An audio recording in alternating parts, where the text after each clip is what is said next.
આ તરફ સુરતમાં નકલી ટેલિફોન એક્સચેન્જ પર એટીએસના દરોડા ઇન્ટરનેશનલ કોલને લોકલમાં બદલતા હતા ત્યારે સિમ બોક્સની મદદથી આચરતા હતા કૌભાંડ।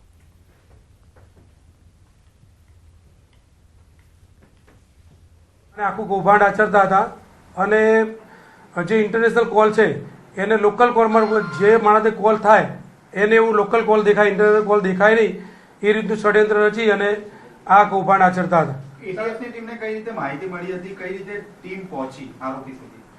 એટીએસને એમના ઇનપુટના આધારે માહિતી મળેલ હતી, જેના આધારે એમને સુરત ક્રાઇમ બ્રાન્ચનો સંપર્ક કર્યો।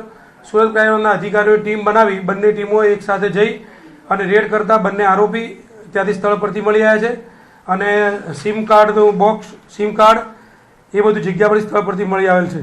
સર, આ બંને સંપર્કમાં કેવી રીતે કે એક આરોપી પશ્ચિમ બંગાળનો છે અને બીજો સુરતનો છે? બંને આરોપીઓ અમારા એટીએસની સાથે સુરત ક્રાઇમ બ્રાન્ચના પરમાર સાહેબ પણ એની સાથે જોડાયેલા હતા। વધુ વિગત પરમાર સાહેબ આપશે।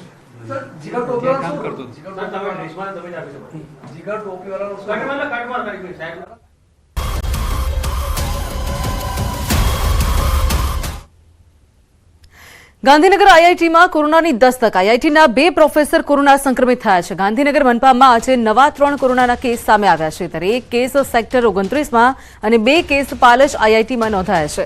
આઈઆઈટીના પ્રોફેસર દક્ષિણ ભારતના પ્રવાસેથી પરત ફર્યા છે ત્યારે સેક્ટર 29ના મહિલા સિંગાપુરના પ્રવાસથી પરત ફર્યા છે। તો આ ત્રણેય કોરોનાના દર્દીઓ હોમ આઇસોલેશનમાં હાલ છે। તો ફરી એકવાર કોરોનાની દહેશત સામે આવી રહી છે। કોરોનાએ માથું ઉચક્યું હોય તેવું લાગી રહ્યું છે। ગાંધીનગર આઈઆઈટીમાં કોરોનાની દસ્તક 3 કેસ સામે આવ્યા છે। મહત્વપૂર્ણ સમાચાર, આઈઆઈટીના પ્રોફેસર દક્ષિણ ભારતથી પરત ફર્યા છે જે કોરોના પોઝિટિવ છે ત્યારે હાલ આ ત્રણેય લોકોને આઇસોલેશનમાં ઘરે જ રાખવામાં આવ્યા છે। તો હાલ તમામની સારવાર ચાલી રહી છે ત્યારે આરોગ્ય વિભાગ પણ હરકતમાં આવી રહ્યું છે। તમામ પ્રકારની તૈયારી જે છે તે આરોગ્ય તંત્ર કરી રહ્યું છે અને સાથે તમામ લોકોના ટેસ્ટ પણ કરવામાં આવી રહ્યા છે। સમાચાર, યાત્રાધામને લઈ યાત્રાધામ માટે હેલિકોપ્ટર સેવા શરૂ થશે ત્યારે અમદાવાદથી કરીને સોમનાથ 1.5 કલાકમાં પહોંચાડશે। અમદાવાદથી અંબાજી માટે પણ શરૂ થશે આ સેવા। અમદાવાદથી નડાબેટ 55 મિનિટમાં પહોંચાડવામાં આવશે તો અમદાવાદથી એસઓયુ 1 કલાકમાં પહોંચાશે। મહત્વપૂર્ણ સમાચાર સામે આવી રહ્યા છે। ગુજરાતના યાત્રાધામ માટે હેલિકોપ્ટર સેવા શરૂ કરાઈ છે ત્યારે હેલિકોપ્ટરથી માણી શકાશે હેલિકોપ્ટરથી રણોત્સવની મજા પણ માણી શકાશે ત્યારે હવે જોય રાઇડ દ્વારા કચ્છના ધોરડોની મુલાકાત કરી શકાશે। ત્યારે કચ્છના ધોરડોમાં શરૂ કરવામાં આવશે સર્વિસ ત્યારે એક વ્યક્તિ દીઠ 5,900 રૂપિયા ચાર્જ નક્કી કરાયો છે। એરોટ્રાન્સની વેબસાઇટ પરથી આ બુકિંગ કરી શકાશે। તો આ તરફ મંગળવાર સિવાય અન્ય દિવસોમાં બુકિંગ કરી શકાશે। તો એક રાઇડમાં માત્ર 4 પેસેન્જર જ પ્રવાસ કરી શકશે।